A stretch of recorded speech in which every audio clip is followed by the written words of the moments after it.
Well, folks, what's happening? Welcome to Mentality Monsters episode 9. And today's guest is a 3-time Olympian. He's won 2 Olympic bronze medals, and he's also won gold medal at the Commonwealth Games. He's competed all around the world, from Beijing, China, Rio, Brazil, Poland, Italy, Venezuela, all over. And today he's joined us to explain his story and his journey. Welcome to the Paddy Barnes story.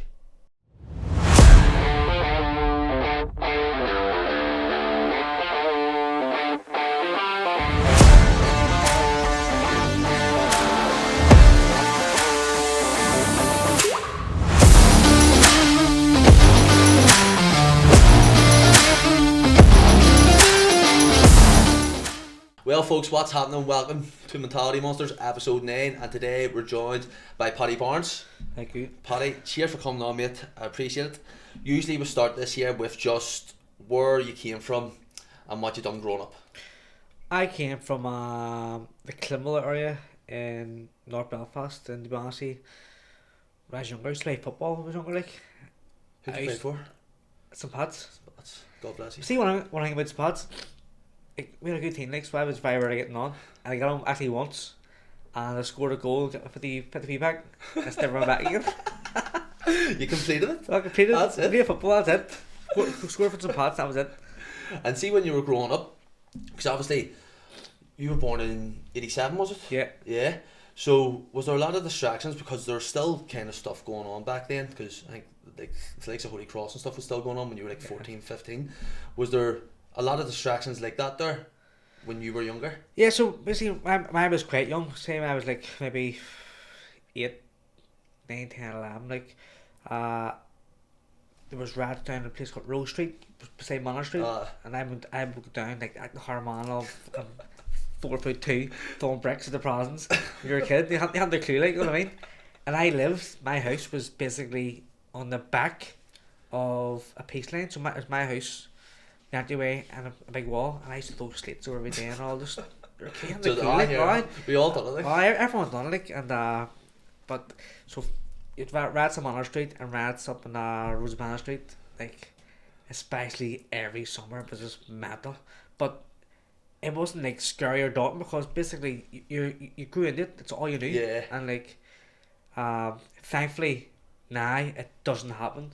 Well, it doesn't happen on the scale it did happen, because I want like my kids like growing up that shit which used to go on. Now I think communities now are more like amicable, and they've more respect for each other and talk to each other. Obviously you get the odd balloon who would try and sort of fight because of religion or whatever, but now it's nowhere near as bad, and thank God for that. Because we had Joe on, and Joe was saying about fucking when he used to straight home from St. Gabe's, jacking on up the front of the road, like throwing a few bricks, and everyone used to do it like when you were younger, like that's of course, it's part of life. Like I remember getting out of Barney, and I was in 2nd year, and the top streets in Ardoyne was just all like, there was like a month where it was just fucking constant ratting, and you're sitting there going, you're 13, 14, you're sitting fucking throwing bricks to half. Yeah. You think it's fucking class, like, but it is fucking mental. Yeah, I was never obviously I seen the rats in top streets in Ardoyne, but I never went to them. Like, if I had been seen up there, my man, that would have killed me. Old Parker, I'm seeing in Ardoyne. Oh, exactly, that as well. They're probably target you as well. Fuck's sake. But I like Rosa Penna and fucking Manor Street, like even still now, because I do see that there, sometimes there is still a bit of fucking scraps to go on there, especially because my wee brothers, I'm young as well, so you still do kind of hear it, but it is good as fucking stop now. 100%. Is that when, see the way you weren't really fucking going up to the likes of there, were you always involved in boxing, or what age was it that you got into boxing? To be honest, I only really started boxing because I was playing football on the street and it was raining. And my mate, Ed Graham, was doing the boxing. I said, what the fuck, I'm doing the boxing, it's raining, not playing football anymore. And that was on Wednesday night. And I trained once, and the coach, Tony Dunlap, asked me to want to have a fight. Like, so I thought that's something. And I lost, like, but at 2 days training, I trained the Wednesday night and the Friday night, and obviously wasn't fit enough for the fight, but I fought anyway. We laugh, who my friends of now, Eamon Finnegan from North Belfast, he beat me. But I used to go down to a place called Hourglass in County Down every weekend. And my uncle owned the club down there, and we couldn't back from him. And because I was down every weekend anyway, I just started boxing for Emmons. So I didn't train during the week. I train on a Saturday and Sunday just in my uncle's. But then after a while, I started liking boxing a bit more, and my uncle and my dad asked clubs in Belfast would let me train there in their clubs. But obviously box for my uncles. Yeah. But so I had like some Newton, Belfast Crunk, Saints up in Tunbrook, and doctors as well. That they would let me train during a week for pay them and boxing from my uncle. And did you go to all them, like just like and mixed it, or was there like a specific one that you just stayed at? No, so it was different phases, different clubs. Because a few of the clubs like wouldn't let me training because I think it was getting a bit better. And it says, "Listen, we want you to stay here. Yeah. You're getting free out." So I can't blame them like air, but like just where it goes. Like, it's like playing for a football team. You're getting to a certain standard. Yeah. But like they're training you, but you're fighting for someone else. And it's not fair. Like, so ended up when it was like 14, going to Holy Family, with Jai Story, and Jai Story kept me on, and eventually I won the Irish title when I was 16, and then the week after my club in Hourglass just folded.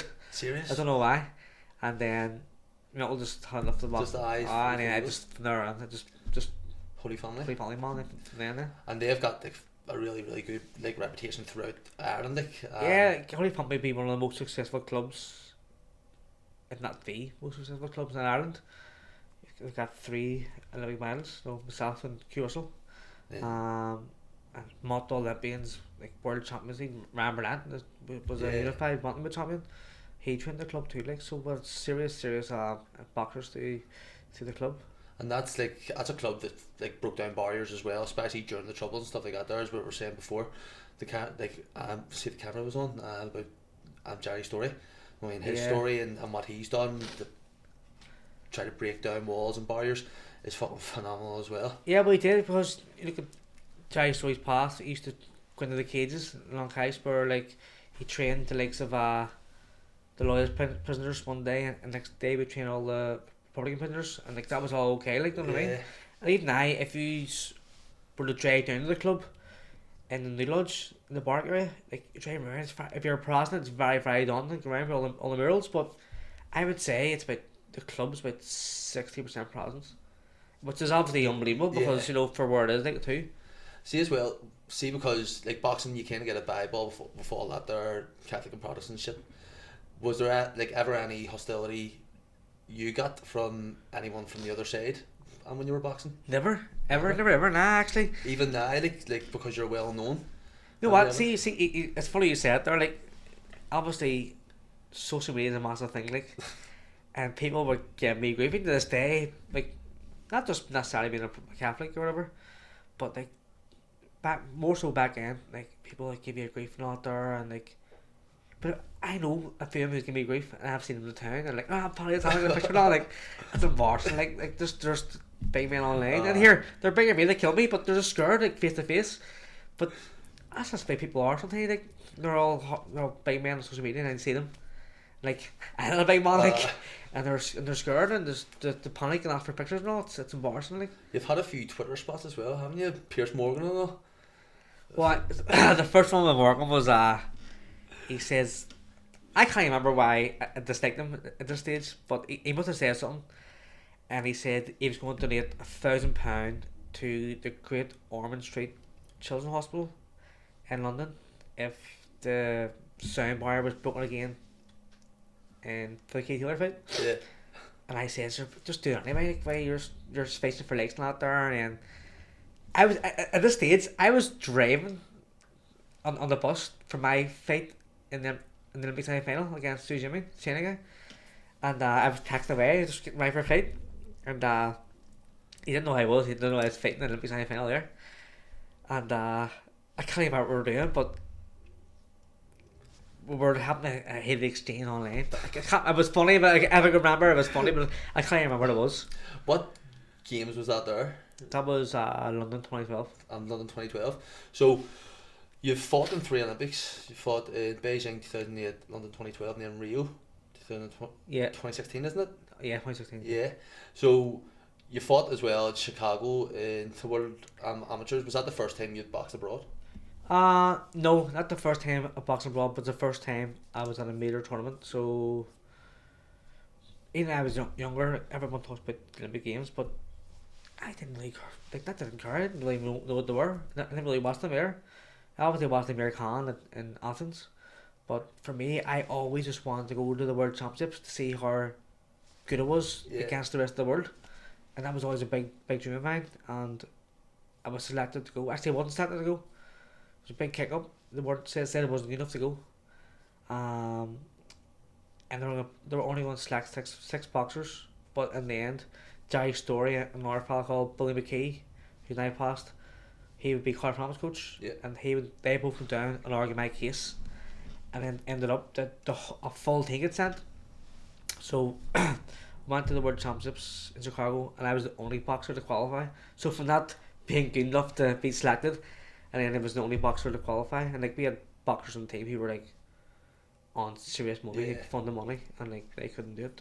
See, when you were, what age would you have been in 2000? About 19, 20? 19 I think it was, yeah. 19. What were you doing for money back then? Were you still working just So, a normal job? I was training in Dublin from Tuesday to Friday, and every week. So basically, I hadn't got enough time for a job. Yeah. I really thought that boxing was all new, and I really thought that it's gonna work for me, and I kind of like sacrificed like a lot of stuff. Like I was in tech for a while, and like pulled out of tech and all, and we bars work for my dad. My dad and we bar would give me money every week, like just to keep me by like £60 a week, like, you know. And obviously living with my dad didn't pay rent, like, so it wasn't that bad. So with my brother and my dad, I'd been screwed, like, but I remember even before that third stage, I actually remember I was only 17, and I got a job as a Christmas temp in Royal Mail. Like, I don't know myself. I was only 17. It's £420 a week. I was like, this is like a dinner. And it's not a liar. I'm not trying to make myself up, right?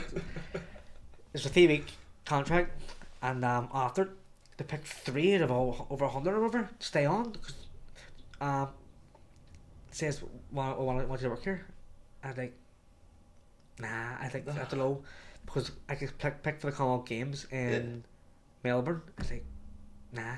$420 a week. I know, but if I go here, if I stay here, I'll be able to go Commonwealth Games. So I just said nah, and then I just went to Commonwealth Games instead. Like, but it was a good job, and I actually liked it because obviously, if you know yourself, the pigeonholes, you're like how competitive I am. I used to like grab the boxes and see how fast I can. All these lads, like a weirdo, like just fast. Maybe that's the scene. Maybe that's why I don't need to stay on, like. But not so competitive, like. But I actually enjoyed the job, and it was a well paid job as well. Like for like $420 a week after taxes. As a 17-year-old was back then was unbelievable. Like. Was that there then like a Monday to Friday kind of thing? It was Tuesday to Friday. Tuesday to Friday. It was a gift. Fuck yeah, Thorning in was like it was night shift. That's probably why I had so much money. But it was tough, like as well. You're waking up, it was dark, and you're in the bed. It was dark. Your routine kind of goes up the walls, like, especially. How did you do in the world? I got to the quarterfinals. The guy, Kurt Chapman beat me from China. The guy Su Jimmy, who went on to beat me in Olympic Games too. I didn't know who he was at this stage. My coach knew, but wouldn't tell me. He was just better than me, just faster, more skillful than me. It was what it was. I gave a good fight, but he was just a better boxer than me. See, in the amateur level, does China do well? Not really, but they do have like 1 or 2 different weights where they do excel in. But now they're getting more prominent in the boxing world. Like in the boxing world, in the amateur world, Asia is probably one of the best. Uzbekistan would probably be one of the best nations. Is that where things from? Khabib, or is that? No, Khabib is from Dagestan. So I don't know where it is. Russia, I don't know where it is. I don't know if it's a country. But that's where he's from. You'd expect China to have like a few good boxers, about 1 billion of them, like. Exactly, but then they've all different sports too. Like, I mean, a lot of sports, and like just they kind of make up the rest of the world. The rest of the world's kind of coding systems are very, very good. So even though China is massive, like Cuba, Uzbekistan, like they're the nations you look to, like, and like Russia obviously too, like. And then you go to China for the Olympics. How do you qualify for the Olympics in the first place? So to qualify, you had to be top 8 in the world, and I got that at the World Championships.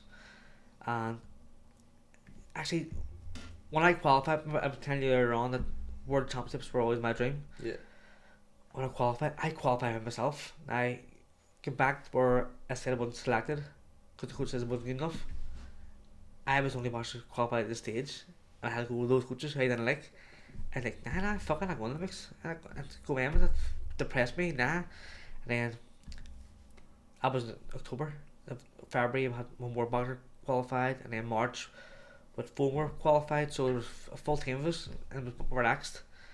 And then I went to China, the village, everything. The village, the venues, everything was unbelievable. China was just in this day, it's one of the best ones I've ever been in. Serious? It was unbelievable, yeah. Even the Chinese people, they're so friendly and nice, like so they were. But it was class.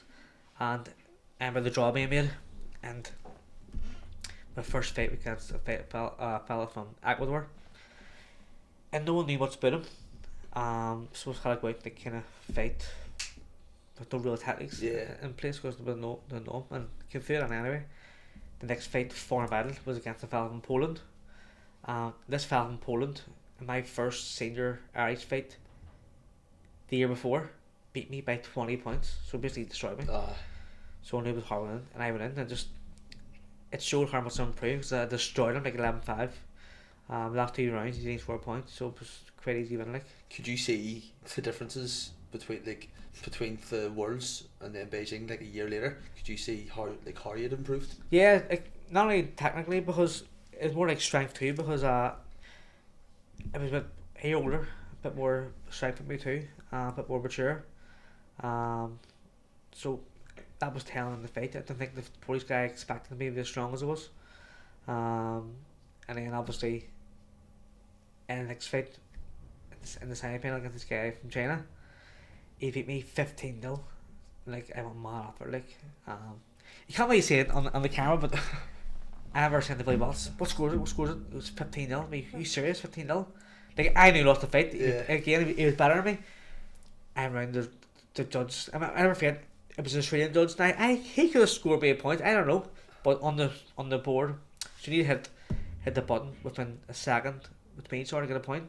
Now, they could have hit the buttons, but this judge in particular, I don't know why. He get the button of it. I went down. I hit the point. You fucking wanker. This face. And he's like, what's going on? Then in the media area, like, and they're questioning him. And I said, don't care about the wrong man law to keep your flag cars. Like, genuinely, they didn't care.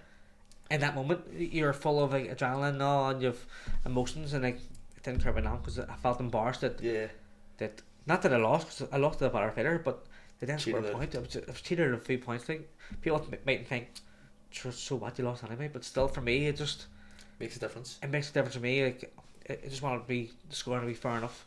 Because you know if you're like how far off you are. Yeah. Like how much exactly. Like, no, like maybe if the fight was like 12 over to him, I could have been out there, like, you know what I mean, but not 15-0. It was a joke. But once I hit him, you know, flying back, he got the point for it. Like, it was bad. And here he's in China as well. Like, he's a Chinese man fighting in China. And so that's another thing. So basically, the arena held 13,000. Now, you get about 3,000 every day. The day I was fighting him, they must have made the whole country. They're all these buttons, bang. It was unbelievable. I loved the button. It was class. The whole arena was packed, just trembling. It was class. How do you deal with pressure like that there, like fighting in front of a big crowd? You're probably on RT as well. Yeah. To be honest, I didn't really care about that stuff. Like, I knew in the ring, it's just me and him. And see, when you're nervous, you don't think about stuff like that there. You know, I was so mentally driven. Like, just I was focused on what blinkers I was going to do. Yeah, the blinkers basically on, like, just focused on what my plan was to do, and I didn't care about any outside things. And plus, even like back home, like, I wouldn't have been aware of any articles back home because in the village you're like a cocoon, so the outside world is like oblivious. Yeah. Obviously, you have Bebo and all back that stage, but like, it's not like now at Twitter you can read anything you want from anywhere around it. Basically, I didn't see or read anything from back home, or so I was under no pressures from that kind of stuff either. Like external yeah, like factors. How long were you out there for in total? We were out there for about 5 weeks, but because we arrived in the Beijing for 3 days and we flew to Vladivostok in Russia for 2 weeks sparring with the Russians and flew from there straight to Beijing again. And what were they like? Russians were very good. That was their top Russians team, and they were didn't do too good in Olympic games, like, but they were very good. So they were, and the training, there's nothing picked up out there. It's just watching train, kind of different methods. Yeah. And it just shows you as well. Like, see, like Russia, Cuba, like there's nothing fancy. There's no like high class machinery. It's all the basics. It's all the basic stuff. Like it's like they're very poor countries, and they just make do of it. It's just the kind of way they're taught, the way they're taught, not the way they're all these class facilities. No good facility out there. It's just they're good coding systems, but makes them good. Because you hear, especially like in the military, you hear special forces saying that if you do the basics, like if you have all the basics down the T, you're gonna be good. Like that's just the way it is. 100%. Like that's how you learn. You learn from the basics up. Like, you know what I mean. So that's just the way it is. How do you deal for the food out there? It's like it's no like original elements. No, it's not. But because again, you're in. I'll tell you a story. It's actually Beijing. This is a true story too. The village is 24/7 food, right, for free, because it's the big Olympic village canteen, and obviously McDonald's is one of the main sponsors, so it's 24/7 free McDonald's too. And I asked this girl, right, for McDonald's, can I have a quarter pounder with cheese meal, just cheese? I don't want any sauce on it. So I went back around with a box and all that way. I went, just cheese. No burger, just cheese. Like, are you serious? Well, shall we like have Chinese one as well? Oh, I know Chinese burgers are really like, I was laughing like, but the food was unbelievable. Like, honestly, yeah, really nice. And would you still have to do a weigh-in for each fight? Every day, so every day you fight, you weigh in, the draw's made, and every day you fight, you weigh in. So that's the difference between amateur boxing and pro boxing. Pro boxing, you weigh in once. Yeah. Like, it's a lot different. But so I had to make weight. It was like 30 degrees out there. Like, humidity was sky high, probably more than 30. I was doing the sweater on run by Beijing, like the village, boiling. Like, I was like a skeleton, like, basically, but it's all water weight. It was a nightmare trying to make weight. Do you ever think like I'm doing stuff like that, or maybe in Rio or London or Beijing, that fuck here, I'm just a lad from North Belfast and I'm fucking on the world stage here at the minute? Did you ever get anything like that? You know what? All the time, and even now I'm talking to kids in school and that there, I'm like I have no one, like I didn't get lucky. Like, there is opportunities there for people, like, you know, if you go to a club or a football, if you like dedicate yourself to that sport or community sport, and like you do pick up kind of different skills, and you do be good enough at it, like the opportunities are there, like it can happen, like, you know what I mean? Just, it's not just like oh, because you are someone, like, sure, I was no one, like, I'm still no one. I just was good enough and dedicate myself to a certain sport that I was able to reach that stage. Like, it's there for you if you want it, basically.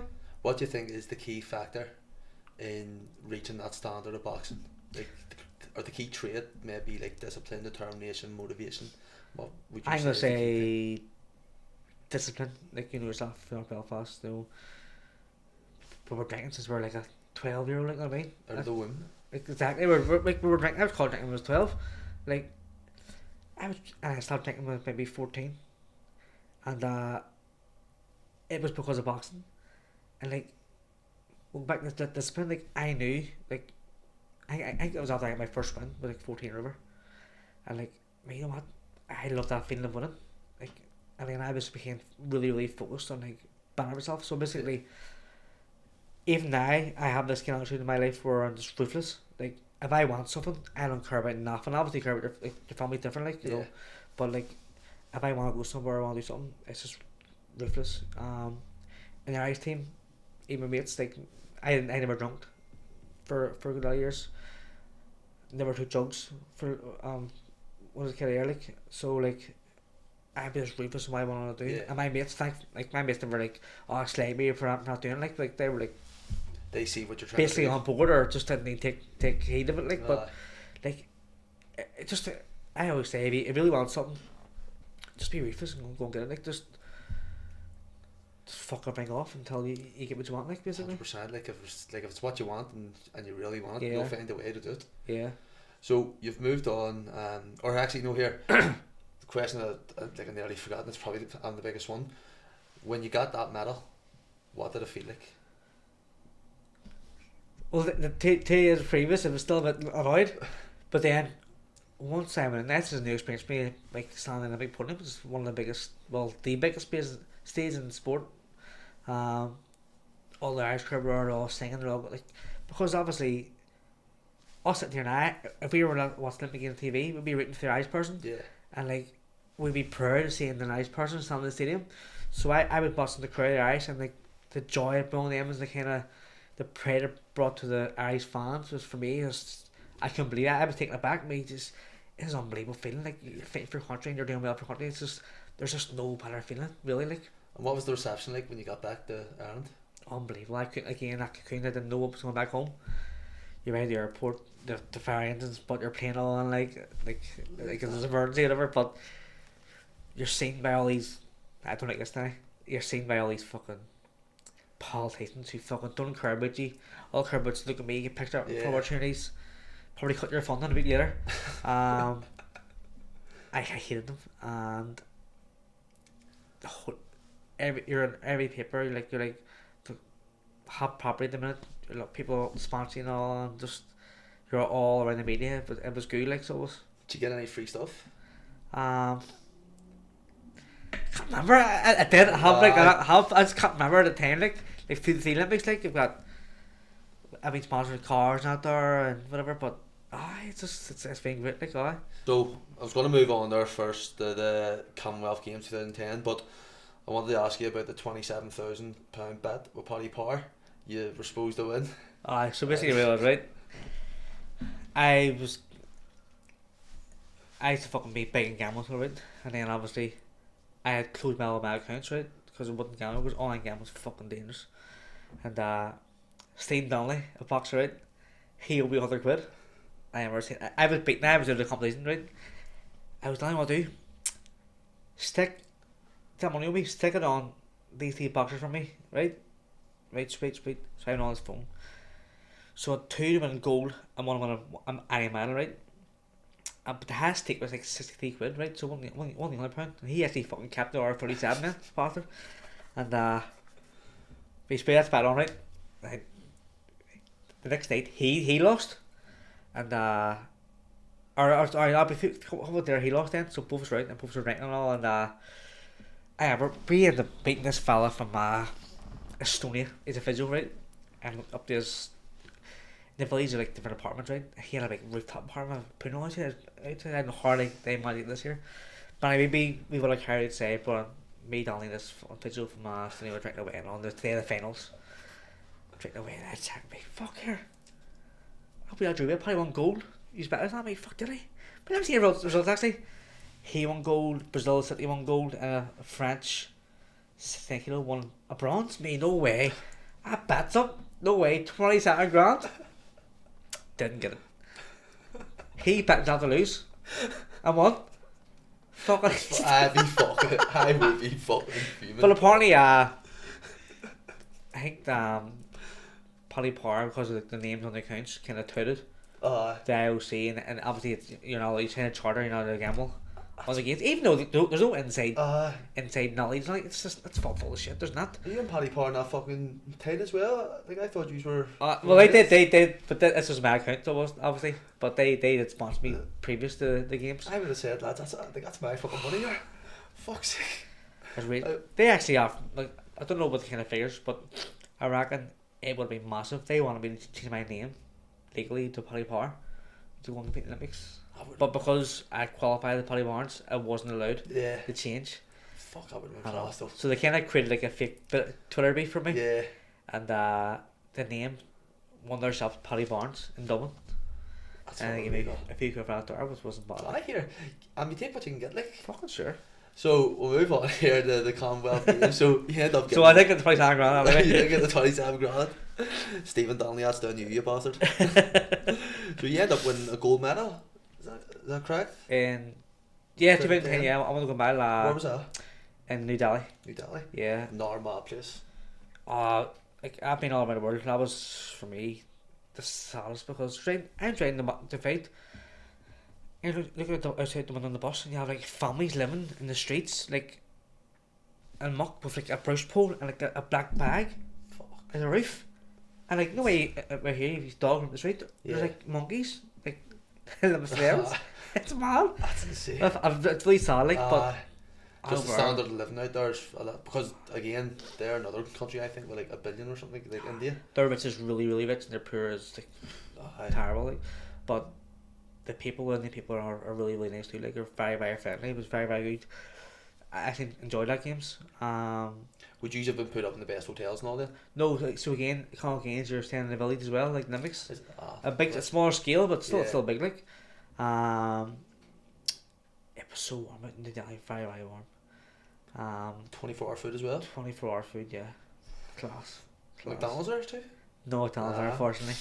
But no, good games. That was my second Connacht Games. I was favourite in that Connacht game because that year I won the European Championships in Russia, and I went in one goal or their game. I beat the current champion in the final as well. Yeah, 49 kilo. I'm 49. Have you always seen at amateur level? Was it always a 49 kilo? Yeah, so 48 kilo, and then the put a kilo on. It's 49. So it was always that there. Like I was quite big for weight. People always say like, why did you move up? It's because I was successful at that weight. Like if I moved up, people were moving down, even bigger weight. So you just need to like a lot of power. Exactly, you just need to be disciplined about and realistic about stuff. You know, like if I'm successful at this weight, like I'm gonna stay at this weight. Because you're winning. You work to your strengths, not exactly. Yeah, like it's just to play like that weight. I was never like really given any proper education or whatever around the consequences of making weight and making it properly. Like I came in a lot stronger and fitter if I had that kind of information or education around nutrition, or I didn't. You're kind of like getting talks about generic stuff, what's good, what's bad for you, but no one's like ever tailored you. And you expect like at an Olympic level, like that you would, but that wasn't the case. See now, has it changed? Is there sports scientists involved? There is. So I can't speak for Northern Ireland, where the Ulster team's concerned, that we have a fellow called Stephen Floyd who does nutrition. He's very very hands on. He's very very good. He breaks it down in simple terms. Yeah. He's very very good. In Dublin, I'm not quite sure. They may do. Now I just don't know. See the federation, the boxing federation or body. It's like rugby. It's all Ireland, isn't it? All Ireland sport, yeah. All Ireland sport. Obviously, because we're from the north, we can compete for Northern Ireland at the Commonwealth Games too. Was it 2014? You were team captain of NI? Yeah, I was team captain for NI and the Glasgow Commonwealth Games. So I was with their Commonwealth Games. So you've done 3 Commonwealth Games and 3 Olympics. Games, yeah. What would you say has been your favourite one to date? The London Olympics. London? Yeah, just because it was closer to home. The village was unbelievable. I had the experience of being at Olympic Games before, so I knew what to expect, and like the way it was ran, just everything about it was just so good. Like honestly, it was just brilliant. See, when you're finished all your fights, how long would you have stayed? So say you got bronze in London and Beijing. What week would that have been in, and how long would you have stayed? See, there's only, I know what you mean. There's only for me, because it's right to the end of the competition. There's only about 4 days left to stay there. So it was, yeah. So I didn't like to see the place that much. Like obviously in China, I went to see the Great Wall of China out there, but in London, just wasn't much to do. Like Great Wall of China and Manor Street Barrier. I don't know. Manor Street Barrier for me is probably better. The yellow barrier. It's more iconic. But in London, your preparation, because you've already been to the games, you've seen the hype, you've seen, and as well social media is starting to kick off with Twitter and stuff. Then was there more pressure put on you going into London compared to Beijing? Not really, no. Listen, I knew how good I was myself anyway, and I knew what to expect myself. I was the current European Commonwealth champion, and so it was kind of like not the favourite, but I would be one of the favourites for mine anyway.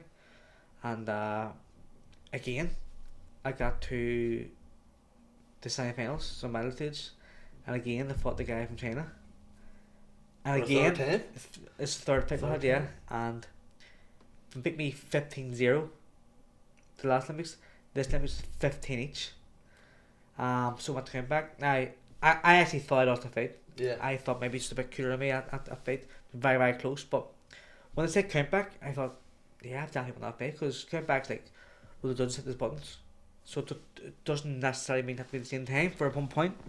So they had the button, and I feel like 3 times must punches them. So I thought maybe I should have got the fight. Like, Yeah. but I didn't get it. I didn't really care. Not I did care obviously, but I wasn't really like angry about it because I thought it was fair enough. Like, And did you ever talk at all? Because it's your third time. he fight. spoke no English. No English. No. I always get a picture of him, like, but he Uh, spoke. I would say mutual the wee respect fella, there. like, just mutual respect, yeah. Yeah. And win the gold or a bronze medal this time, then come back. What was the difference between come back from Beijing, come back now? Because Mick Conlon, did he get a medal? He as got a well? bronze well, yeah. Yeah, and because you were on the late show and all, and fucking. Yeah, well, like, I've been at the show a few times, like from Beijing Olympics, from the European Championships in Moscow, and then obviously in London, Yeah. 2012. And you've done that thing. You and Mick done that thing where you've got photos with For all the celebrities. celebrities, yeah, we got the most. I got Usain Bolt. Don't know if you got Usain Bolt because he was standing about 4 rows back on there. He's standing there way back. It was funny, like. See the selfies class, Uh, you just like that there. Look at a few, like Tyson Gain out there, and Australia Williams wasn't real. But no, I met a few like, Have you like ever met anyone at the games or just in general that you've been taken back by and you go fuck here? Like a bit starstruck really. not really, you know. No. But actually tell you a story about Beijing. Now, I wasn't starstruck. I was sitting, I had a wedding right that morning. I went back, me and Billy Waltz, the coach, getting breakfast. This fella sat in front of us, eating breakfast, just having breakfast as normal. I was just staring at him like, yo, it was maybe Zola. He goes, yeah, it's John Frank Zola. Oh, he was like, managing one of the football team there, he was. Fuck. And then again, but jeez, he's having breakfast as Zola, like laughing, like, it's mad, class. I'd love to meet him and the Canio. Hank, Yeah. together Oh, would Canio be class. absolute chaos. Yeah. Empty on the drink. But I can't believe it, like, it's Zola there, like. How, like, are you able to see, because you like see the likes of Neymar and all, he played the Olympics. But then Did you ever they see would have any of them? stayed, even like the top tennis players, they would have stayed at the ability to make big hotels. Serious? Yeah. Like a bit too good for the common folk. Exactly. Like, us commoners, like, basically, like you small down, like, when we were from Climbo, like, we were staying in a big classy hotel. We were staying in So in London, you come back. Is there? I saw you're from England, like, aren't you? No, all the way through and through. Same on top thing. streets. Same thing. Aye, dead on. So you come back, and is there much hype compared to Beijing, like in terms of your reception? We'll come home. Yeah, when you come home from London. Yeah, but from London was absolutely massive because obviously Katie Taylor won gold. Yeah. So the media attention like that was just unbelievable. But I'm like, and plus actually not just the boxers this time. There was different sports who won medals there as well, and which I'm like massive parade in Dublin too, which was great, and the media coverage was unbelievable. Even for myself personally, it was good because obviously not only did I win a medal second time, but a great history because no Irish athlete at that time won. 2 consecutive. So you're the two first. Yeah, the first one. Yeah, I mean, we laughed in the old park. God bless him. exactly. Climbo. So the thing I was going to ask you about that there one is, see all the boxers. All boxers seem very humble. Was there ever a stage where you thought to yourself, or thought that you were not too big for it, but thought to yourself that you're starting to outgrow it and maybe you're wanting to go pro?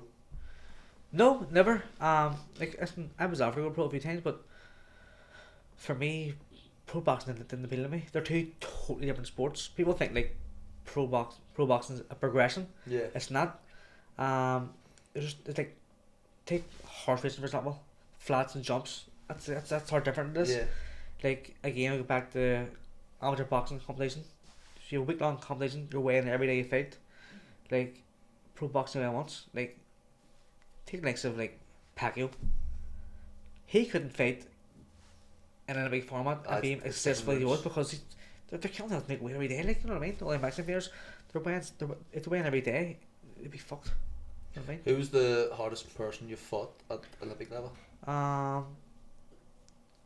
In amateur boxing, the hardest player I fought probably a guy from France called North Belfast. We fought 3 times. He's beat me 3 times.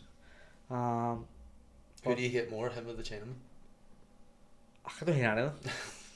But the Chinaman beat me more important stages. Yeah. So maybe hate him more. I will hate him more. But the fella Francie actually he went pro him on the WBC bantamweight title.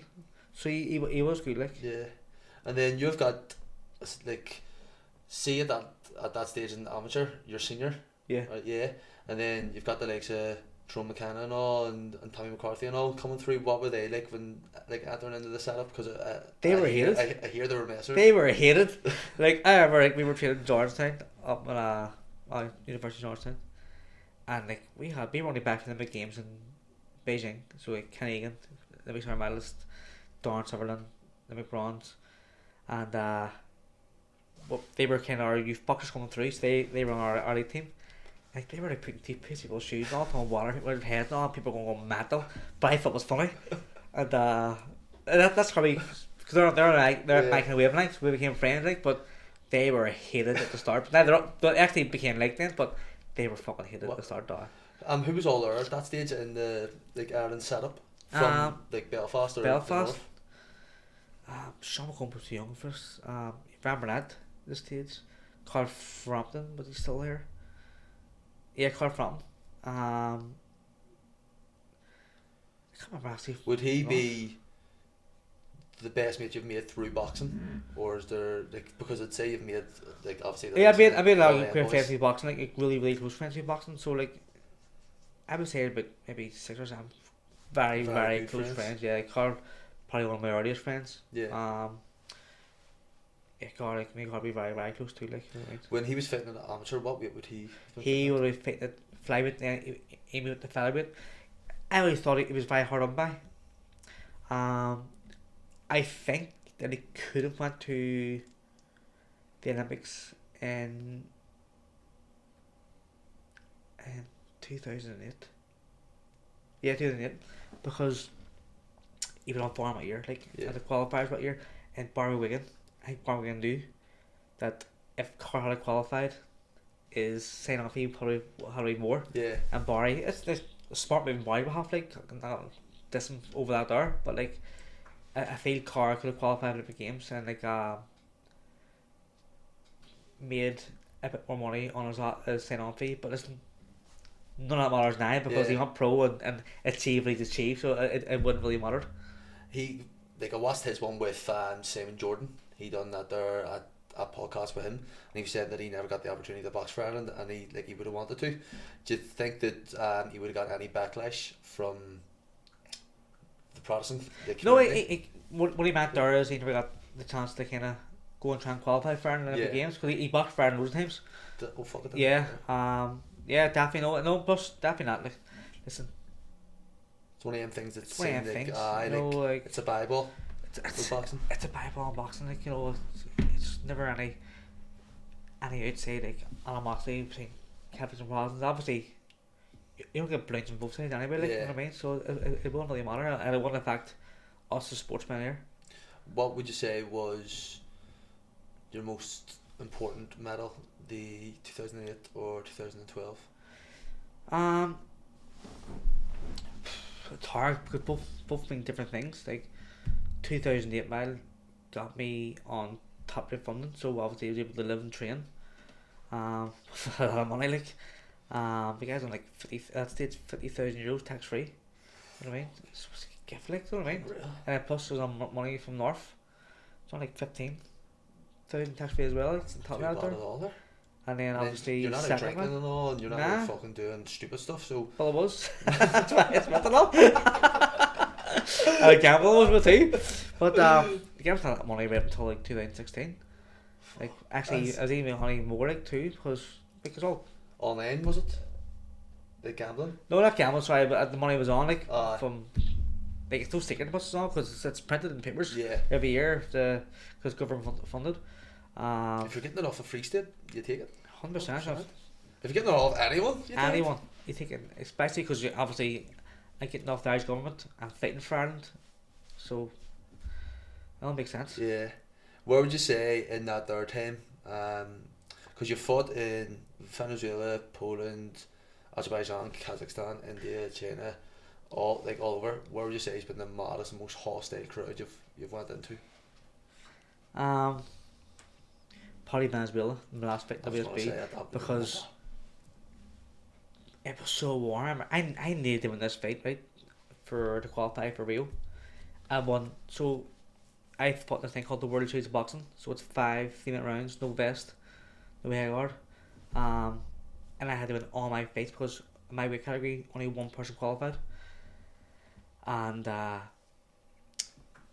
was fighting the Venezuelan, and it was 6,000 arena, and it's full of army. And I got medal for I was there for like, and the fella was good. Now his stay was all on for me because he's hands down boxer. And like, Jesus, it was a hard fight. Out the first round, the first minute and a half, I couldn't get near. I was like falling beside me.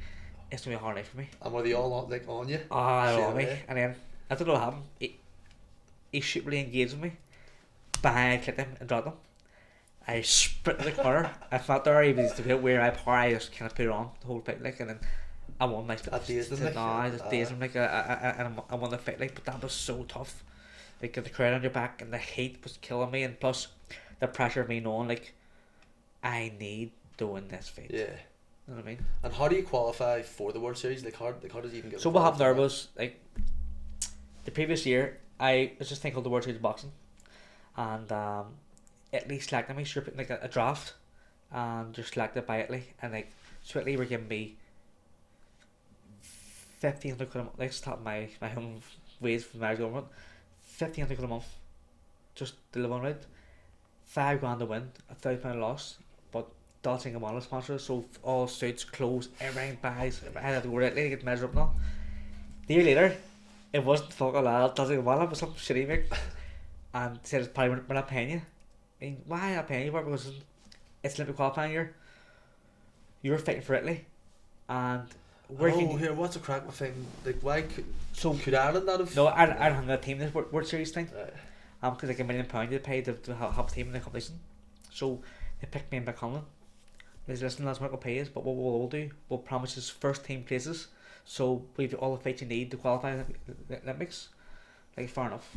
So I won all my fights, and Mick won 5 out of 7. I qualified him 2. But so it was worth it, actually. Yeah. Financially it was worth it because I got what I needed to get out of it, like. That's fucking. But as well, another thing with the WSB, so it was, I suppose it ties in the Rio too by making weight. So the weight was 49 kilo, but I missed the weight every weigh-in. So it was a fine you had to pay €500 if you're 0.5 a kilo over it. But overall I'd pay 10,000. And that's so my very first fight I went and bang on it. And I'd like, fuck, I'm struggling here because Aer Lingus lost my fucking luggage on the way, so no training gear, I proper to make a weight. And I says, fuck it. They told me about this thing about the weight. Man, I fucking replaying it all the time, man. So I went overweight that fight, and it was okay because it was the rules. The third fight, we're fighting against Kazakhstan. I was training the hallway, they went me fucking do my head. I finished training fucking kilo over. I'll try to 0.5 kilo in my sleep, be alright in the weight for the 0.5 over. Yeah. Bang out the door to be Italian me. Claudio, was Mr. Barnes. Making the checkbook out, what do you mean? I don't win anymore. I would pay £500. You serious me? Yeah. Oh, okay, no problem. Because they were panicking because if I had a win over the 0.5, it was 10 grand. They didn't mind paying the €500 for me. So yeah. €500 every fight out of pay. And the Italians have to pay it, or? Oh, not me. The Italians have to pay it. Oh, yeah. Gift. So I qualified for the Olympics. Not 49 kilo, but 49.5. So that's why I struggled. Like, obviously. I hear next year. If they're paying for it as well, like 100%. Yeah. Any benefit you have to make the win, why not? And then you go from Venezuela, and then do you? Because I saw you fought all over. You didn't fight in Ireland. You fought in Italy as well, didn't you? Yeah, so Italy was our home country. So I fought there twice. The rest were in Poland, Kazakhstan, Venezuela. And what was Poland like? Because I'd say fucking there's a few big lads that are like. Poland was not bad. You know, I've been in Poland loads of times. Poland, pretty sure a bit like the Irish. There's other drinking and fighting. And they're nice people, so they are too, but the Polish guy out of all my fights, he's the one that I give most of a beating to, like. I proper hammered him, like. Poland's mental, like. Yeah. I went to Krakow a few years ago, I think about 2016 or 17, and me and my mate Paddy ended up like isolated from the rest of the group, and we bumped into a group of Polish ultras. Yeah. We were like, and they were like Irish, yeah, and they started singing Black and Tans and Serious? going home for soldiers. We were like, what the fuck? And then the guy says, like, what team are you? And they says Wisla Krakow handball team. They were What? the ultras for the handball team. I was That's like, insane. fuck, I was going, this place is fucking. And I then think you I've end been- up battering a I few think I've been ultras for fucking hour. people. Big flag of Joe Deal up for fuck's sake. So 2014, you're the captain of Team NI going into the Commonwealths. What was that there like? Because obviously that's an honour in itself. That's Yeah. an achievement. What was that there like for you? Yeah, well, I was one of the more senior members of the team as well, so we were quite a young teamer. It was brilliant because obviously you had to lead the team out. And we had, like, Northern Ireland obviously is a lot smaller than the rest of the Commonwealth nations. Yeah. And we came top of the leaderboard, like, you know what I mean? You beat like some England, Scotland, Wales, Australia, Who England. would and have all. been in the team at that stage for the So boxing? again, yourself and McCollum on gold. You had the likes of Joe Fitzpatrick from Davis. Yeah. You had Sean Duffy, he won a medal as well, and Sean McCollum, Derry, McKenna Walsh won a medal as well, and Alana Audley from Sunny Row, she won a bronze as well. So it was a It's serious a strong team, like. strong team. There's a few hours I missed out, like, but serious team, like. Do you prefer the ones in the Glasgow and London compared to? Just closer to home. I had trouble. I was scared of travelling. I sort of flying. And the closer they are, You're for going me, to India and China. And I hated it. Hated it. did you ever go to Australia? Yeah, I went there for my first Commonwealth game, 26, in Melbourne. But that stage, That's I wasn't scared of flying, so I didn't care. Was that the first time that you went abroad to fight? No, like, I've been to, like, I suppose proper ball, it's been like England and all, like nowhere else, like, Yeah. proper where you What age would you have been then going to the 2006? 17. 17. Yeah. And what's the starting age for being able to go to box? Oh, now it's all changed now. So elite boxing now is 19-year-old 19. upward. I don't agree with it, like, to be honest, because like I qualified when I was 18, and Amir Khan, one of the man, was 17. So everyone's different. Like. Yeah. Would you have fought? So if you're 17, like fighting someone, would you have been able to fight someone who might have been like 20 or 21? Yeah. So the age limit was 17 to 40. Now it's 19 to 40. So you can fight anyone really, like. Like how old was the person, or like if you remember, was the person you Oldest? fought a lot older than you? Most were in the same age. I think the guy from Iran I fought before, but well, it's hard to tell. He looked really old, like. But I just don't know, like. Did you ever see the photo of the Iranian like women's team? And it's Half our men probably. There's about 5 of them that are men, but they're just wearing terrible, burqas. I think Terrible. fucking metal. Even like now, there's a few women's on the women's team, like, to look very manic. The kind of shape of them are Yeah. they're beast, like. I'd say so, like especially out there, like, I don't think women have as much rights out there. Nah, So I think if you get into a sport like that, there kind of gives you maybe a wee. 100%, like, yeah, definitely. You said, like, there's many nations there who are feeding women, and like the women's rights out there are terrible. Like, I'm surprised now in Cuba, like, there's women's boxing in Cuba at the minute. There's women's boxing now in the UAE, like countries who you wouldn't expect to. Have you been to Cuba? No, yourself? never. I would Nah. love to, like, but Looks like I mean, something like I'd love to go there. It's Yeah. like taking I heard it's like taking a step back in the 70s or 80s. Oh yeah, so old, cars, the not cars and all. sold, yeah. I'll Be class, like. So 2016, Rio Olympics, you carried the flag in. Yeah. What was that there like? You know what? It was unbelievable. Obviously, the tournament never went as well as it should have for myself, but for me, kind of flag in the biggest sporting event in the world, leading 100 in that on that platform was unbelievable. Unreal. And for even this day, obviously I've won 2 medals at the game, but that's probably up there with one of the best sporting moments in my life. Looking back on that games, what do you think went wrong for you? it was just like the weight. Like obviously, as I said before, I never fought that weight in over a year. Now don't get me wrong. I actually made the weight okay. Like, Yeah. it's not the worst I've ever made it. But for me, it was I went at 8 in the morning and fought at 11 o'clock. I've never done my whole career. It was so close of a window Yeah. where I went and fought, and after 5 seconds, it just died. Like it's no energy. Again, it was a close fight, like, but I'm glad I didn't get it because the next fight was a Colombian, and the Colombian was a very strong as a fighter. And, Yeah. like I was better than him, but because of the way I was feeling, he would destroy me. Oh, 100%. Yeah. Like energy levels. Yeah, See that there, that was the fight that, or the year that McConnell with the division. Yeah, the cheats. like they That's- paid. Like we were told. Like I knew Mick wasn't gonna win. I was sure him, but I couldn't tell him. Like I think it was 300 grand Russia paid for that fight. Fuck. It's ridiculous. Like Gee, like that's what you're up against. Like, I you know know. what I mean. But again, that there, the interview and stuff he done like that there as well. I think in the long run it worked in his favour. Like, it's raw emotion. Like you know what I mean. It's just the way it is. Like just shows the passion. You know, Exactly. you know what I mean, behind it. Because when he says this shit, like shattered his dream, 100%. Like, you know what I mean. He's, Yeah. I'm wanting to bring back gold. But the interview's iconic, like as well. 100%. And plus, doesn't it all played his favour? He got a right contract from Top Rank Boxing, and it worked out better for him. Yeah, You know what I 100%. mean? Obviously, he wanted to be gold, but listen, he probably got something better of it. In the end. So you went to the games, and then slowly, or after that, there was it November. You had your first pro fight. I remember because before I went to the games, I was like, you know what, I'm 29 at this stage, 33 in Olympic Games, another cycle. I don't want to do it again. Is there out there a retire? Like, to be honest, I couldn't really retire because I had no like education behind me.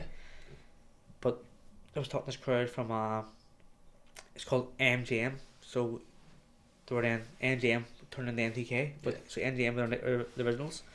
I was talking to them beforehand, so like myself back on, going professional. And I says, "God, definitely." I goes, "Well, tell you what, I'll go pro after these games only if I'm fast tracked the world title because I don't find any journey man because Yeah. it's waste of time." I said, "Listen, if I lose my first fight, someone good, I don't care. I need to try it. I want to go in straight in deep end, fight all the best." She says, "This 100%. We'll get the world title as fast as I can." And after Rio, I was home. We did I taxed her pal. So when I went with Davey, it was November, and it all happened then straight away. November. And what weight was that going to be at? That was I went pro at flyweight. Now I made bantamweight for my first fight because Mrs. was in the hospital and I was trained. I had no coach at the stage. Mrs. was pregnant with her first child in the hospital. First child, second child, please. Oh, second child. Kid yourself a bit of Oh, trouble geez, here. I killed two sisters here. So I just really trained by myself. John Common helped me out with some sparring out there, but on S&C, I done a reform up in Mollusk, and basically just trained by myself. The first fit with Davey, it was terrible. Like I was trying too hard, and the fella was like bringing away too much, Yeah. and he lifted me up, and then thankfully he was qualified. Like, I'm just glad because it was a fight I just don't even remember how. Where was it? Was it Down in Belfast? Titanic. In Titanic? It was terrible. And then the second fight, we got some maniac from South America. And the third fight, I got a title fight, 10 rounder.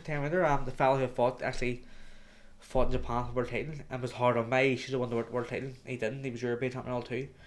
Hard 10 rounds. I had the right spar 10 rounds, and I fought him 10 rounds, hard fight. I think Jesus, it's not. It's a not. different now, Aye, and no, but I can feel it alright anyway. And I was talking with Tennyson. I still want the world title. I actually put this guy from Mexico. He was like 60 fights, 50 wins. No, sorry, 60 fights, 10 losses, 50 wins by KO. Me, I want him next on. Is Like, this all a pro level? it's a pro level. I mean, I want him next. I think like, oh, get him like, but they're apologizing. I don't want to be. He looking back, thank God he killed me. And like, oh, I'm next, and so I won't fight you. Something happened. They won't fight me, but didn't ask him. Thank God. And the fourth fight was in Glasgow. Fought a guy who was the European champion. Fifth fight, I got this guy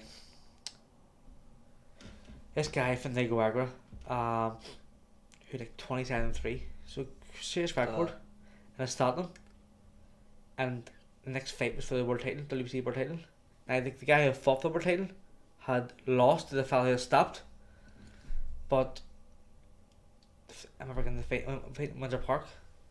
I was doing okay. Like, it was obviously only 4 rounds. You still don't know how to play out. 4 rounds is nothing, like, until round 5. I was ahead to the scorecards, but the game meant fuck all. And I remember throwing a hook. And same time, a body shot. And I'm not joking. It was the worst shot I ever took in my life. I ever landed on the ground, and the referee, I knew the referee from Scotland, Victor Lockle. He's salty man. He was counting the bell went. I was like, fuck, that bell went. That bell, see that bell? What the fuck is that? I can't get up. I remember thinking in my head, why the fuck is he, why is he counting for? I ain't not getting up. I genuinely couldn't get up. And once I got up, I was sore for about 2 hours after. I remember sitting in the ring, so Front was fighting that night. I remember sitting ringside. Sitting here, a fella called Rocky Phelan from Liverpool, an arm boxer. Yeah. I looked up and was Rocky. I feel weird. He goes, what do you thought about it? He goes, I don't know, I feel dizzy and all. I said, he goes, do you be right? Me? I said, no, fuck, I feel dizzy. I went, doctor, I don't feel right. He was, what do you mean? I feel like going to collapse now. Are you serious? Yeah. And my wife and her mate went to the toilet to the stage. And we probably sit there back a second. Right. He came back alright with a fucking stretcher. I in the stretcher, fucking leather, stretched out. My wife having the clue with my wife at the doorway. Oh, my wife's like, I'll go upstairs, some poor fella, fucking, that was me, and passed on the stretcher. Yeah, they're frazzled. And I remember seeing a boxer called Billy Joe Saunders, his face like he shims out like pure, you see me in the center there, my wife was fucking a joke, like she shares off too. I went back in the hospital, done all blood tests and all, and saying like no warranty on my blood sugars, everything was really low. But I felt good in the fight, like fight fucking kidney stones and all. But it was dead on, like just started to get worse. I think I put down I'm the only boxer in the world to be get concussion with my body shot. It's not bad, like body shot in the head, like Achilles heel, like I swear to God, like I would rather take a headshot than a body shot, and no joke. Headshot you can kind of like figure out, you can regroup. A body shot, a count and around is like 10 seconds. It takes about 12 seconds, 15 seconds to recover. So you're fucked already. So you had the like analysis or overlook on your pro career. How do you think it went for you? You know what? I could have made a lot more money than I did, because I wanted to be. Listen, look at ice boxing. There's a lot of world champions, right? Like I could history as an amateur. I just didn't want to be an underworld champion from Ireland. I want to be the fastest world champion, so I want to create history as a pro as well. Yeah. I tried, and I failed. I have no regrets whatsoever. Like no, it is what it is. Like. Do you think because your amateur career is unreal, like? Well, it happened me, like So basically, if I hadn't achieved an amateur, if I asked them boys in the DM, they probably wouldn't even say me anyway. They just laughed at me, but wait up, probably. Like, I know.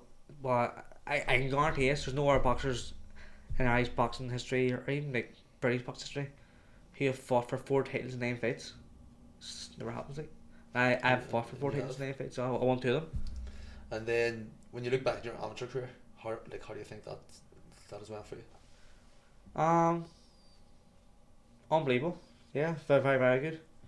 I feel like I could have done a bit better. If I was again, say the nutrition side of things, a bit more educated, a bit more something tailored towards me. Like I could have amounted to me being 1% better. Like at high level sport, 1% means a lot. Like so, it's the difference between winning and losing. 100%. Seen on like another podcast, you says that because of the weight you fought at, it's hindered your growing, like your growth. Yeah. Do you regret that there at all, at fighting at that there weight when you look back on it, or do you just it is what it is? At this stage, listen, it is what it is. It has something for growth. Yeah. Again, I'm actually annoyed about it, like there's no one like. I can't blame the coaches because they're just like box coaches. They're not like educated in nutrition or whatever, but like sports services should have like talked to us all like and kind of give us like the consequences of making weight, and it never happened. Like it's only when I went pro it was really proper tested, and like I have an organisation called osteopenia. So basically there's bone health, there's normal bone health, and there's osteoporosis. Yeah. I have the borderline. I have a thing called osteopenia, which is irreversible. Osteoporosis isn't. So that's why I'm now, because of obviously making weight. Obviously I'm smaller now. That probably developed. All my rods are bigger than me, so they are. I mean, I'm the oldest. Yeah. And then, is that something which you, like, in your position now, with Ulster boxing, would you try to push this year, like, educating boxers on that there? Well, No? I don't need to, because the nutritionist up there in Ulster boxing, Yeah. he's the one who tested me for all that stuff, so he knows Yeah. the kind of consequences. So he does kind of educate boxers now on the kind of consequences. That's just for now, but for later life. Do you do much stuff with the Irish boxing? down No, south? no, nothing with them. Have they ever asked you to do anything? No. Because I work in boxing. Yeah. Like I deal with all the kind of governance out there, and it's not got time. Like I help train the Ulster team, but I haven't got time to be You're happy traveling to enough? Dublin like Yeah. to kind of coach tournaments. And tolls and all as well. Money grabbing Exactly, you bastards. know, it's a diesel prices and all, and obviously they put you in a hotel, but Yeah. it's not worth it. Like 100%. What would you say is your most memorable moment of your career? I have three. I still can't separate them all. So basically, winning the European title in as an amateur in Moscow, because this is back then. You have to think about like Western European countries weren't winning medals at the European Championships. So like Russia, Ukraine, all that countries. So for me to go to Russia and win the gold medal at that stage was unbelievable. And then winning my second Olympic medal was up there, because obviously I could see for Ireland. Yeah. Back medals, and the third would have been like obviously probably one of the best was kind of flag for Ireland. Flag. Yeah. Unreal. We'll move on to a few questions just here. So, where did you make your most money, pro or amateur? Amateur. Amateur. Yeah, amateur. Is there a lot more money in amateur boxing than pro? Depending who you are. It's depending who you are. Like obviously, the big money is amateur. It's capped obviously because it's government funded, so there's a cap on it. But I was on the top level for like basically 8 years. It's a pro, like your roof. There's no roof basically. Yeah. It's unlimited, but you can potentially earn, but you can earn nothing. Like there's people fighting. Say you're seeing a pro show in the Ulster Hall. I would say players are pretty lucky to earn like 20 quid a fight. No, people are they're on the sale don't of their earn tickets money. and all and stuff like that. Like, There. I was lucky. I didn't need to sell no tickets. I was under contract with pro boxing, so I make good money as a pro. Yeah. But I could have made a lot more if I had to take a different route. Whereas I want to create history. But no, it's depending who you are. But for me, amateur boxing, I get that one way. If you weren't a boxer, what do you think you'd be? I'm 37 on Tuesday, and I still don't know what I want to be. Royal When I Mail? grow up. Royal Mail, I'd probably Still Royal Royal Mail. Mail. I'd probably be a manager man. There's a few quick fire questions here. So your best win? Best win, would probably be in my 5th pro fight against that guy from Nicaragua for the WBO Intercontinental title. Nice. Your best sparring partner? Best sparring partner, probably. We're talking around 2011 here. Both was like really brought each other on. McConnell, McConnell. Funniest person in boxing? Sean Holm. Maddest person in boxing? Probably same answer. He's Sean McConnell, why? Still the end. Your toughest opponent? The guy from France, Nordine Nubali. Did you speak to him because you did box a few times? Yeah. Did he speak English? No, but it's big boarded. But Did you speak French? I can't speak English. Never in France. No, but he's a hard boss. Like since born, he's some beatings. There's times I had up on the ropes. You see here now. He's bad beatings. His fights are very close, but he punched so hard. Like. A lot of force behind him. Mm. Your death row meal, 3 courses. Three courses. Starter would be chicken wings, buffalo chicken wings. Where from? That's the question there. Shit. We call that place on the Armour Road to the chicken wings. You'll probably know it. Oh my god. We'll just go with the Armour Road. Armour Road chicken place. Armour Road chicken place. Oh, I know. Yeah, I know what you mean. In there. The newish place. Aye. Yeah, it's good. Great. Sunday Carvery for me. Where from? Free promotion here as well. Nags is good. Like Nags. There you go. Nags is perfect. Yeah. Pepper sauce or gravy? Gravy. Jeez, Gravy. where These are fucking headers. These are all headers. That's pepper sauce. I love gravy. Like, these pepper sauce. something wrong with you. only time I have Here, gravy when it's Christmas flying dinner, out. yeah. Christmas dinner. Yorkies with a load of pepper sauce now.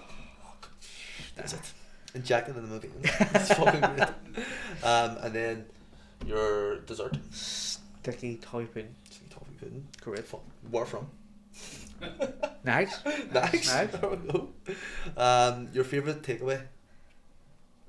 Chinese. You know what the Chinese in Belfast is? Crystal Palace, not wrong. Oh, yeah. 120%. Is it? It's late. 100%. Unbelievable. 100%. Elite. That actually could be on the cards tonight. Chicken curry, Chinese, fried what's- rice, salt chili chicken, barbecue chip. I swear to God, I'd never had like New City in West Belfast and all. Someone told me about Crystal Palace. I went and tried it, and not joking. It's You've nice. never I've had never had, like, Are you one of them bastards that does like curry and barbecue together? And I do that. oh, I would have no problem. Now. that's No, it's nice spot too. Wagga, over in Butcher. You need a mortgage though. Oh, it's dear. Like, you see like people from Dublin and all coming up to actually try it there. Like I've seen on look at TikTok. Christ thinking there, what? I wouldn't travel up to fucking here like for that. You can afford it, but you just bring it down and you're going to work on there. I start selling. Start selling. Not the curry. Sneaking someone a packet of salted chicken. Here, space bag. Where do you go? No, there's no gear. It's just space bags. Ideal holiday location. Dubai. Dubai. Have you I've been been? there. I've been there loads of times, and it's just unbelievable. Obviously, I'm a few quid about you, but I've been there Can't like. money about you anyway. Who me? Aye. I used to. Money man. But nah, definitely Dubai is unbelievable. Where is your ideal holiday location you haven't been to yet? I would love to go to Bali. Bali. Bali would be class. It just looks amazing. You hear from people out in Australia to go like it's like their Benidorm because they're so close. Like, I know. Like everyone goes to it. Like, But I've looked at two more countries actually. I would want to go to. I would love to go to Thailand or Cuba as well. Cuba would be class. Cuba would be It's just their history of like boxing as well. Like Thailand as well. Thailand would Yeah. be fucking. That'd be fucking meta. All lady boys not running about. that's the one I'll go for. Who's the most famous person in your contacts? I got this question before, right? I was in a podcast in New York, and someone says, "Paddy, who's when I post on your phone, who will phone?" And I had Anthony Joshua's number. he wouldn't answer. It was weird. But probably phone Card. number. Who would answer? It's a hard question actually. Anthony Joshua's a better. But probably Frampton or. I had Tasty Breeze number, but it's not in the money right. Go with Carl. I would Carlisle. And I'm gonna throw you out like a few names. You just tell me if they'd win or you'd win. Okay. Carl Frampton. I've already beat him, so me. Tommy McCarthy. He's a bit big, but is he alright? I take him. I actually do think. 100%. No, I just let him like punch with me first thing around, he'd die, and I just kill him. Tyrone McKenna. He's tough, like, he's tough, but I'm too fast for him. Speed. Two speed kills, like, you know what I mean? But I won't knock him out because he is tough on the nails. Like, I hit that wall. He seems to like he takes on beatings like, and he's big fucking big like seeing thing. he He goes just on laughs his like his podcast and he's got black eyes and all. He's just sitting there laughing. He loves it. He's a maniac. Fucking thrives off it. Maniac.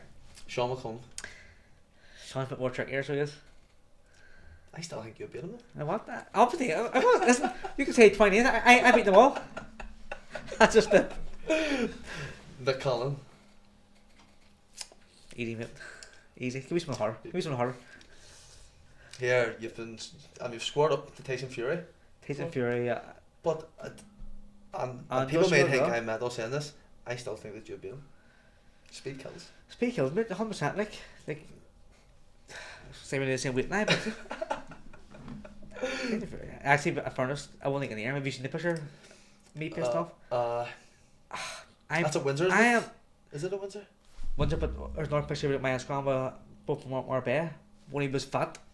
I could barely look over his belly button. I swear to God, that's how big he was. Like, and Josh was the same. Josh was massive. The photo you. That was real. Class.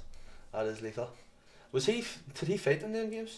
No, he was professional. He was He pro at went that stage, pro wasn't after London Olympics. How much fights have you had in your amateur career? 350 maybe. 150. No. Fuck me. Probably more, you know. And that's from what? That's it, but I've been creating kids fish all too late. Yeah, I mean, I'm 100%. Fuck yeah, that's an awful lot. like, of you think like fights. 3 days a week now when you're a kid, like, you know what I mean? Or not 3 days a week, sorry. Every week, and you have like, you'd be club shows, like, you're spending in the club, not like in a bar and a club and all that there. Like, they all add up, like, you know what I mean? I think I had 2 fights. One was in Ardown Chapel. I knocked your wee lad's headgear off and won. The second fight was down the docks. I got bait. And I went out Who'd you box for? Ardown Oh, yeah, yeah. and cried after it. Every time I cried. Every time I cried. I got bait and I was standing outside crying. It's terrible, like. Fucking raging. Just said, I'm not coming back here. And I've lost that many times, so you picture my tail I cried. Who do you think has been the biggest influence in your career? Biggest influence? I don't know. Is there anyone you looked up to when you were younger, or even just, like going through the Olympics or going through your just career? Never, nah. Like, I never had any heroes in boxing because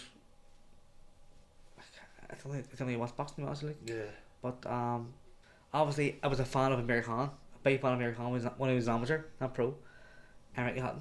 And did you meet him? Like Amir Khan? I mean both of them, yeah. Yeah. Well, him and Hutton, yeah. Both really nice people. He seems to be a mad bastard, Hutton. Hutton is absolutely nuts. Hutton's just like he beat from North Belfast. He's nuts. Yeah. Yeah, he's like a working class background. Oh, and he doesn't head like air. Like he is who he is. Like, and that's why people take them so much. Yeah. Sports Man City as well. It just explains everything. When Man City were shit, no wonder why he was flat out in the drink. That's true. true. Yeah, me too. Well, Paddy, that's it then. Yeah, cheers. Thanks very much for coming on. I appreciate it. No problem at all. Cheers. Keep on.